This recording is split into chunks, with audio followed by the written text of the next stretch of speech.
Hello friends, do you know about the two-dimensional array? A two-dimensional array, or 2D array, is a data structure that stores elements in a grid-like format, with rows and columns. It's like a spreadsheet where data is organized into rows and columns. Each element can be accessed using two indices, one for the row and one for the column. This is our simple two-dimensional array program in which we created and assigned the value of array. This is the syntax of creating a 2D array. First write return type and give the two square bracket. We use one square bracket in the simple array, but in the 2D array we use two square bracket, assume one is for row and second for a column. Now we sign the value like this.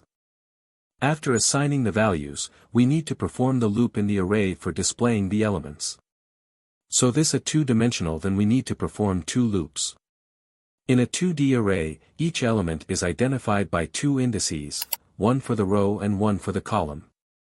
Therefore, you need two nested loops to access each element, one loop to iterate through the rows and another loop to iterate through the columns within each row. Outer loop iterates over each row of the 2D array. I is the row index, starting from 0 up to the number of rows -1, array.length. Inner loop iterates over each element, column, within the current row. J is the column index, starting from 0 up to the number of columns in the current row, array, I.length. We pass the print function inside the loop to display each element of the 2D array as we iterate through it. This way, the elements are printed in the order they are stored in the array, row by row. Now let's run our program.